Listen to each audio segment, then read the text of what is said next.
स्वागत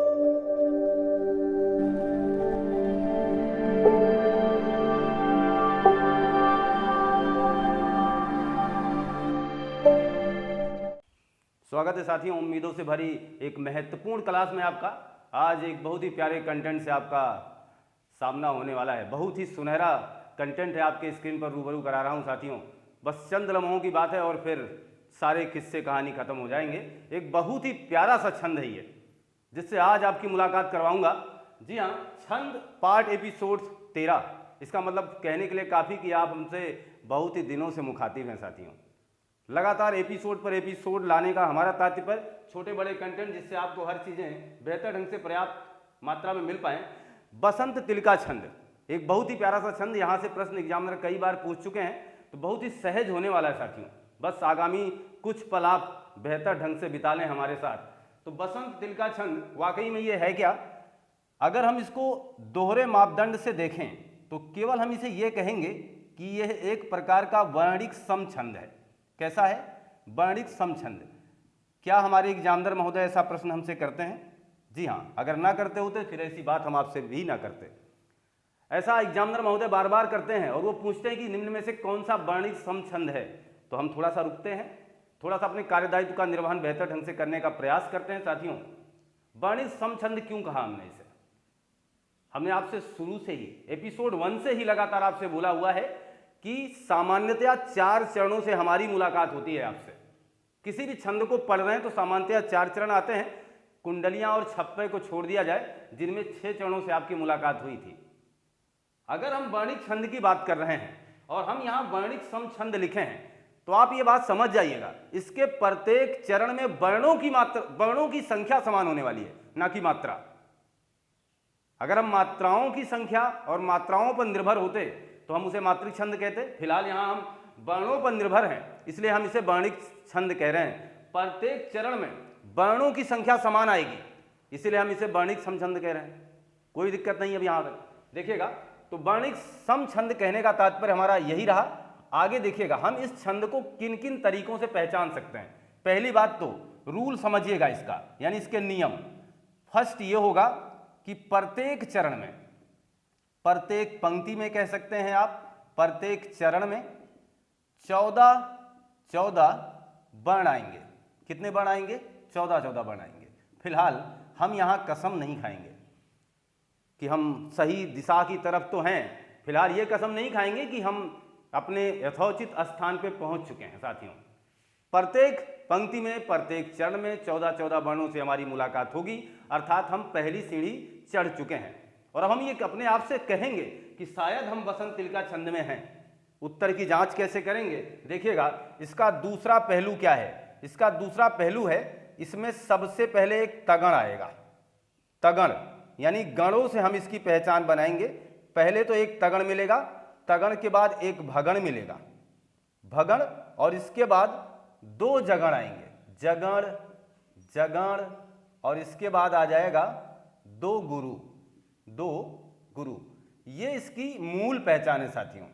इससे परे हम हो नहीं सकते, और इसके बगैर हम कभी भी बसंत तिलका छंद या कोई भी छंद पहचानना हो, जब तक हम उसके नियम को बेहतर ढंग से प्रदर्शित नहीं करते हैं या जान नहीं लेते हैं, तब तक हम उस पर अपनी उंगली नहीं उठाएंगे, ना ही हम उस गोला पर अपना पेन चलाएंगे। जी हाँ साथियों, तो ये चीज़ें हैं। प्रत्येक चरण में 14 वर्ण आएंगे। तगड़ भगड़, ये जगण जगड़, इस तरीके का काम होगा। पहले तगण आएगा, फिर भगण आएगा, फिर जगण आएगा, फिर जगण आएगा, 2 गुरु आएंगे। वो हमारे स्टूडेंट साथी जो आज हमसे पहली बार रूबरू हो रहे हैं, जो इस कंटेंट को पहली बार देख रहे होंगे फिलहाल छंद की, तो उनसे मेरी गुजारिश होगी कि आप एपिसोड 1 देखें।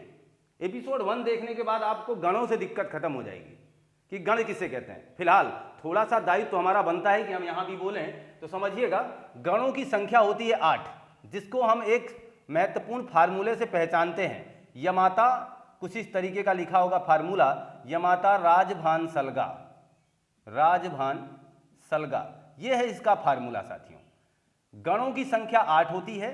यमाता राजभान सलगा अगर हमारे मुख से उच्चारित बिंदुओं को बहुत ही अच्छे ढंग से सुनेंगे तो एक बार में ही आपको याद हो जाएगा। यमाता राजभान सलगा, मैं आपसे कहूंगा गणों की संख्या 8 है।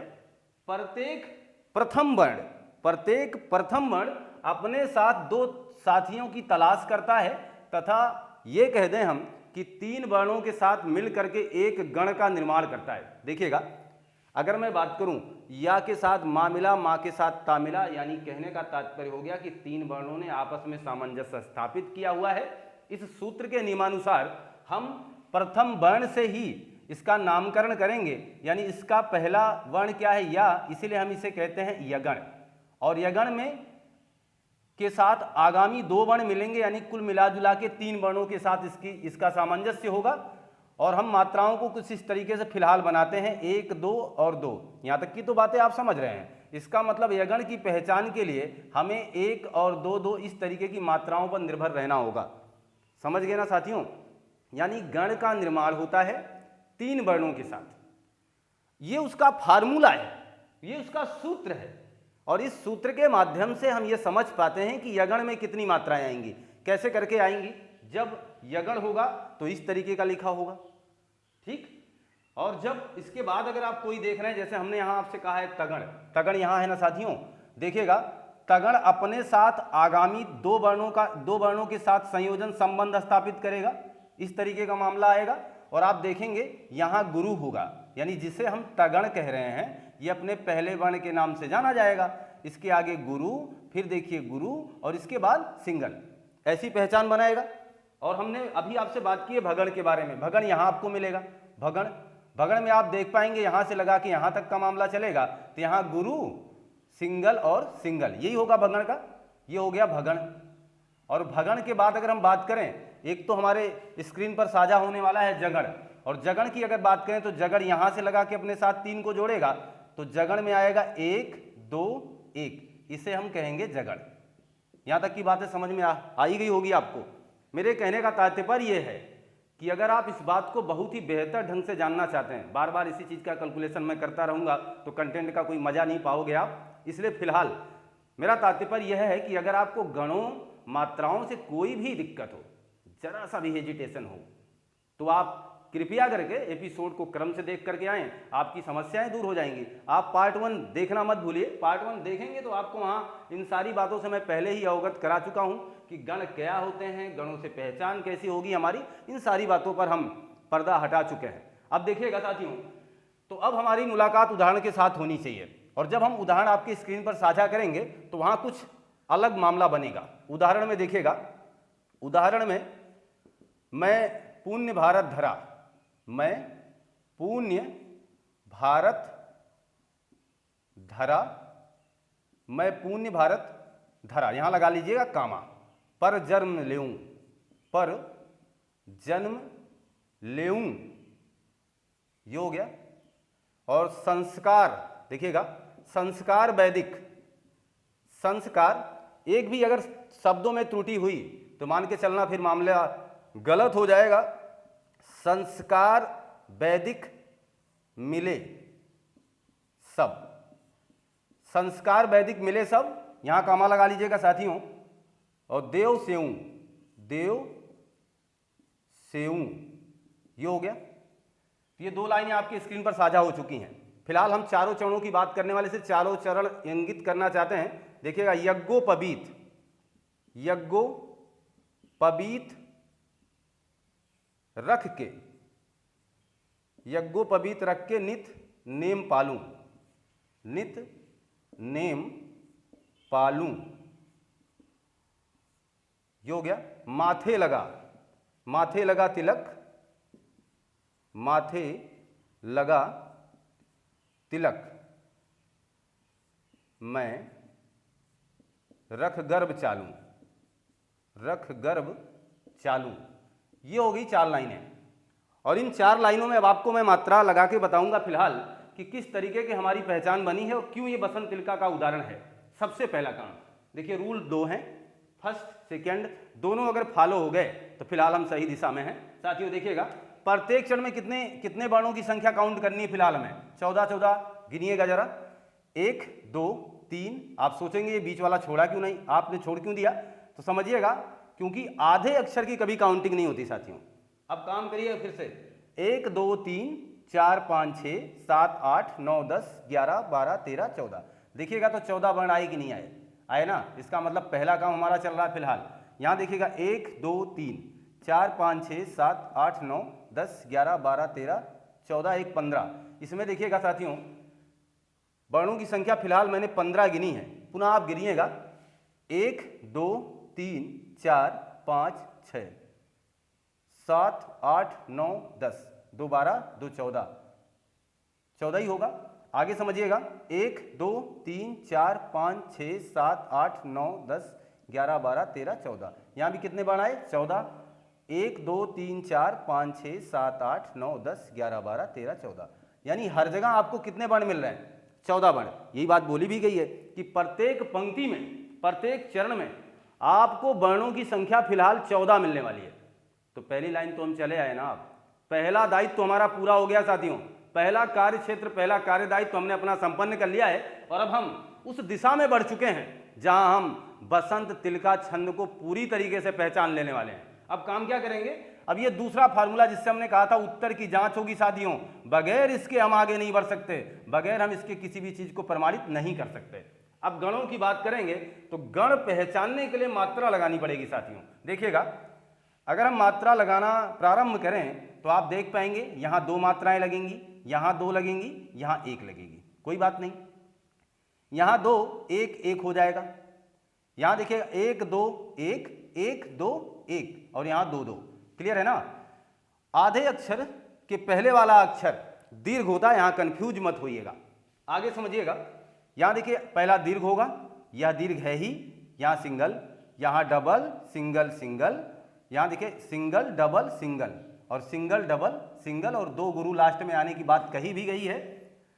यहां समझिएगा, थोड़ा सा धैर्य बनाइएगा, यज्ञोपवीत में जो या है ना साथियों उसे दीर्घ करना पड़ेगा, ये बात मान के चलें, क्योंकि ज्ञा इसमें या छुपा होता है, इसको आधा करेगा अतः यह दीर्घ बनेगा।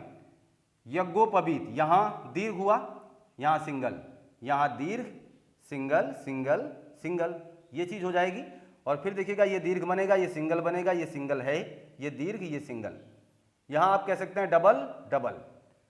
यही काम नीचे भी कर लें हम, डबल डबल सिंगल और double single single, single double single और single single single double single और यहाँ डबल डबल।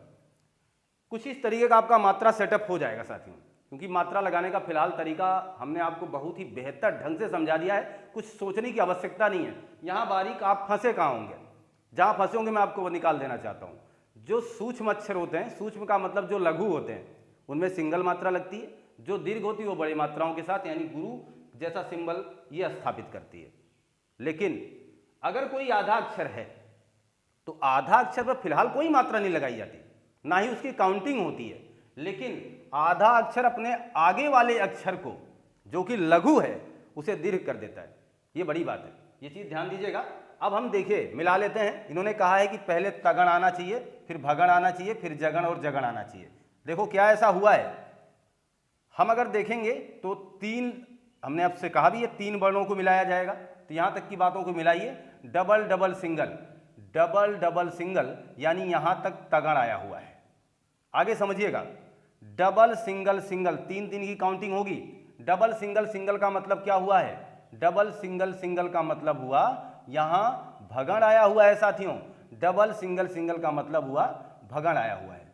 अब देखिएगा 1 डबल 1, यहां तक 1 डबल 1, इसका मतलब क्या आया हुआ है साथियों? जगण आया हुआ है। अब यहां हम लिख लेंगे जगण।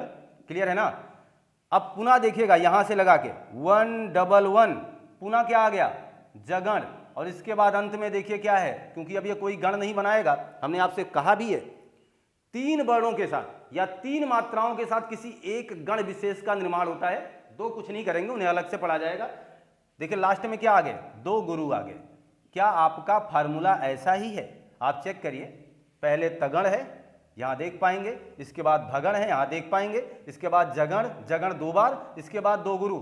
ठीक ठाक एकदम वही तरीका है, वही सेटअप है। इससे हम बड़े आराम से अब बसंत तिलका छंद को बता सकते हैं, पहचान सकते हैं। जहां भी चेक करें हर जगह वही आएगा। देखिएगा यहां भी तगण है, यहां देखिए भगण है, एकदम ऊपर जैसा मिला लीजिए। यहां देखिए जगण है और यहां भी जगण, और लास्ट में देखिए 2 गुरु है। ऐसा कुछ यहां भी है। देखिए 3 मिलाइएगा तो आप बिल्कुल अच्छे ढंग से समझ पाएंगे। सब कुछ वही है, सब कुछ वही है और आसान रहा ये कंटेंट।